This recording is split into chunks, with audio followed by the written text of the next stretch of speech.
أهلا وسهلا بحضراتكم.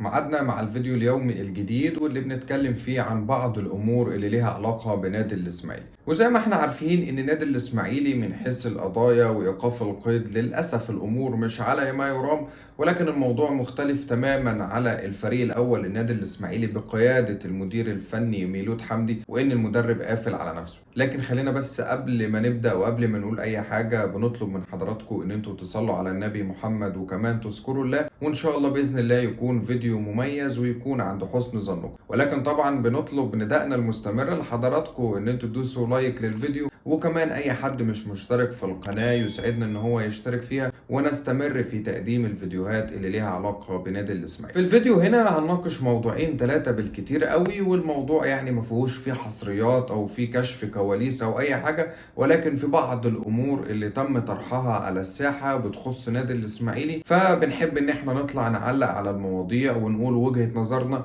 وأكيد طبعا أهم ما في الموضوع وهو إن احنا نسمع وجهة نظركم في التعليقات تحت ونشوف حضراتكم بتشوفوا الموضوع من أنهي اتجاه. تعالوا نروح لأول موضوع مطروح على الساحة، والبيان اللي نزلته الشركة اللي خاصة بإن هي بتحل المشاكل لنادي الإسماعيلي وليها علاقة بالفيفا. وطبعا هقول لك بس الموضوع من الأول، والبيان اللي أنا قلته لحضراتكم امبارح في الفيديو وكان تحديدا في البند رقم 5، وإن نادي الإسماعيلي بينفي تماما ارتباطه بأي شركة هي المسؤولة عن حل القضايا مع النادي الإسماعيلي عند الفيفا.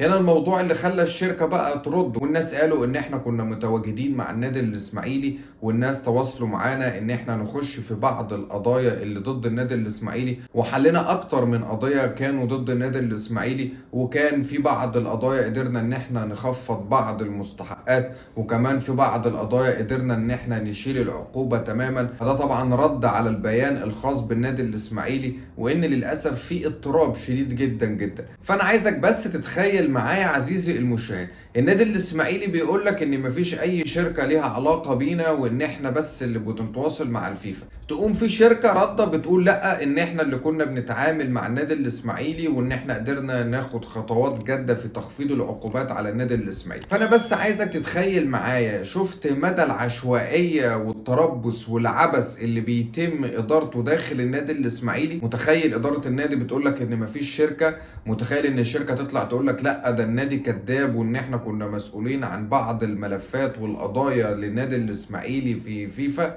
فالموضوع والله العظيم بجد يعني صعب جدا، وللاسف يعني احنا واحنا بنطلع نغطي الاخبار دي للنادي الاسماعيلي والله العظيم بنبقى مكسوفين ومحروجين جدا، لان انت بتشوف كل الانديه من حواليك بتدعم بصفقات وبتجيب لعيبه والامور عندها احسن ما يرام، والفرق بتطلع تعمل معسكرات خارجيه، وانت بتيجي تقول النادي الاسماعيلي بينفي ارتباطه بالشركه والشركه بتقول لك لا ده النادي كذاب.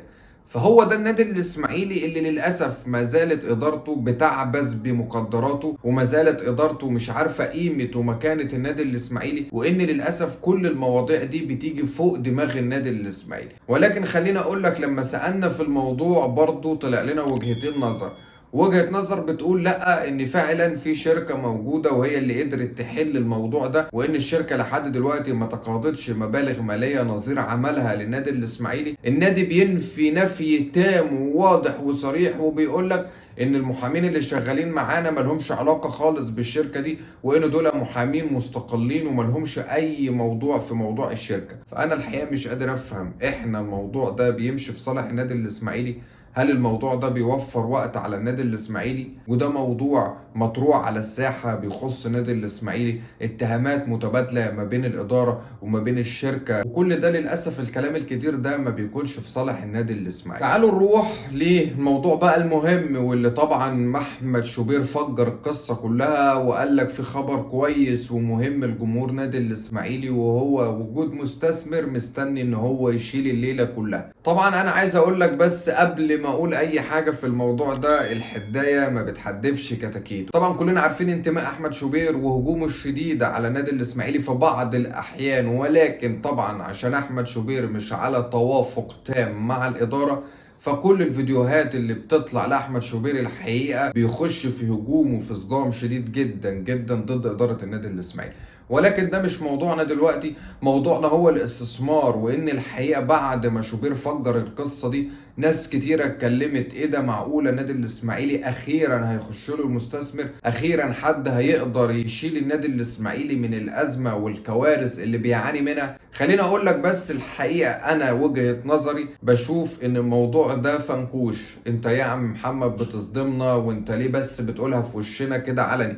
لان للاسف المصدر اللي قال للكابتن احمد شوبير ان في مستثمر موجود، وان الموضوع كله للاسف يعني بحس ان احنا بندور على سمك في ميه. ولكن خليني اقول لك، وانا بطلب كل ده من جمهور نادي الاسماعيلي، ان احنا ما ينفعش كل شوية نفضل نسد الباب ونفضل ان احنا نتشائم في موضوع الاستثمار. كلنا عارفين ان الاستثمار ده هو الحل الوحيد لانقاذ النادي الاسماعيلي، ولازم ان احنا مش نستثمر فيه سنة 2 3 ونمشي، لا. ليه؟ لان انت دلوقتي لو ما عملتش دراسة بشكل كويس جدا واستراتيجية لسنين قدام في موضوع الاستثمار بالذات، هيجي مستثمر عندك سنة سنتين يرفع لك عقود اللعيبة ويعمل عقود بمبالغ مالية ضخمة ويجي يمشي. تيجي تبص انت كنادي اسماعيلي، طبعا انت ما عندكش موارد ولا اي حاجة، تيجي تلاقي نفسك النادي هيقفل غصب عني وعنك بسبب الفلوس والمستحقات اللي مطلوبة منك. فاحنا لازم نستغل الموضوع ده. طب هنستغله ازاي؟ ان لازم النادي الاسماعيلي يبدأ في انشاء شركة كورة خاصة بالنادي الاسماعيلي، وده لازم ان هو ياخد رأي بعض المحامين والمستشارين اللي ليهم علاقة بالموضوع ده، وازاي ادير دخل كويس جدا وقوي جدا للنادي الاسماعيلي. انا بقى مختلف مع فلان، ما بكلمش علان، ولكن مصلحة النادي الاسماعيلي معاه لازم اعمل الكلام ده. ولكن فكرة ان انا مستني مستثمر يجي لي يخبط على الباب يقول لي والله انا عايز ادفع 2 3 مليون دولار واحل لك المشاكل اللي عندك واجيب لك لعيبة، وانا قاعد كده حاطط رجل على رجل، الموضوع ده مش هيحصل تماما. طب الموضوع هيحصل في ايه؟ لازم انا كنادي الاسماعيلي وادارتي ابدي حسن نيتي في انشاء وجذب المستثمرين عشان يجوا جوه النادي الاسماعيلي. ما ينفعش كل شويه في خلافات وانقسامات جوه مجلس الاداره، وما ينفعش كل شويه عقوبات ضد النادي الاسماعيلي بايقاف القيد لفتره واثنين وثلاثه. انت المستثمر هيجي عندك يعمل ايه؟ طب ما انا يا عم ما اروح المصري، طب ما اروح الاتحاد، طب ما اروح المحله، طب ما اروح الاهلي ولا الزمالك. ايه اللي عندك ميزه انت كنادي اسماعيلي؟ ما عنديش اي مميزات خالص. فبالتالي لازم انا هيئ الوضع ولازم انا احسن التصرف في الموضوع ده. بالنسبه لموضوع شوبير، انا كمحمد اتمنى ان هو يكون صح، ولكن كل الناس اللي كانت مسؤوله على مبادره سحب الثقه، مش عايز اقول اسماء، بيقولوا ان الامور هتتحسن بعد رحيل المجلس. اتمنى ان الناس اللي كانت مسؤولة على مبادرة سحب الثقة وبتدعي ليها بشكل مستمر على رحيل المجلس يكون في خطة، وخطة مستعجلة ان الناس تيجي تقدر تشيل النادي الاسماعيلي، واللجنة دي يكون عندها كل المقومات انها تقدر تنهي كل الملفات والازمات اللي جوه النادي الاسماعيلي. ولكن موضوع شوبير انا على المستوى الشخصي اتمنى ان هو يكون حقيقة، ولكن على ارض الواقع باكد لك مرة واثنين وثلاثة مفيش اي حاجة منها صحيحة بالمرة. وان احمد شوبير جايب معلوماته من اسماعيليه من واحد نفسه ان المستثمر يجي جوه النادي الاسماعيلي. هل ممكن بعد كده ممكن نشوف مستثمر جوه النادي الاسماعيلي؟ اكيد طبعا، لان بعد قانون الرياضه الجديد وما بعد القانون اللي بيتيح للاداره ان هي تتنازل عن نسبه من حصتها للمستثمر، فاعتقد ان الموضوع ممكن يكون في انفتاح. ولكن لازم احنا كنادي الاسماعيلي نبدا من ايدينا احنا، لازم نبدا من عندنا احنا، لازم نبدا من نادينا احنا وناسس ونعمل بنية تحتية كويسة وجذابة لأي مستثمر. أنا قلت الموضوع ده قبل كده وهقوله لك تاني، معاك 300 400 مليون هتيجي تخش دلوقتي تستثمر فيهم إيه جوه نادي الإسماعيلي؟ إيه المميزات اللي عندك إن أنت تدفع 400 مليون عشان خاطر عيون النادي الإسماعيلي؟ أنت كمستثمر استفدت إيه؟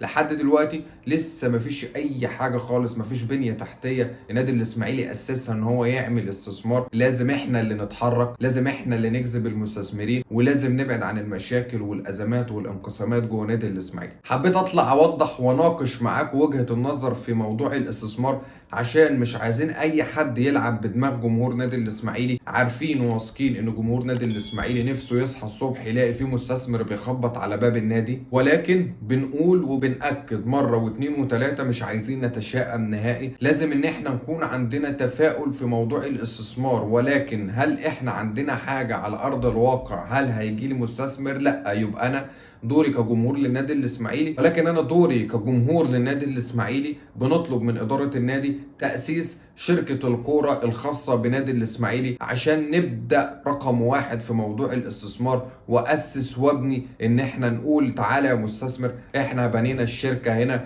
وانت معاك 49%، واحنا كاداره هنتنازل عن بعض النسبه بتاعتنا عشان انت اللي تصرف وانت اللي تتحكم وانت اللي تجيب موارد للنادي الاسماعيلي. ده اللي المفروض الخطوات الجاده للاستثمار جوه نادي الاسماعيلي. ولكن انا كمجلس اداره هفضل حاطط رجل على رجل واقول انا مستني المستثمر يجي، مش هيجي تماما الا اذا انا عملت بعض المتطلبات بتجذبه ان هو يجي النادي الاسماعيلي. دي كل المواضيع اللي معانا. اتمنى ان شاء الله ان هو يكون فيديو مميز، ويهمني طبعا ان انا اسمع ارائكم في التعليقات تحت، لان موضوع الاستثمار جوه نادي الاسماعيلي ده موضوع مهم وبرضه موضوع شائك جدا. لازم ان احنا نتم الدراسه بتاعته بشكل دقيق وبشكل واضح عشان نقدر نفيد ونصلح للنادي الاسماعيلي. في النهايه طبعا بنقول لكم ما تنسوش تدوسوا لايك للفيديو. احنا الدراويش، انا الاسماعيلي، انا الفن والحرفنه واللعب البرازيلي من ايام رضا وشحته والعربي وميمي درويش، والدراويش هم الدراويش، الدراويش هم الدراويش.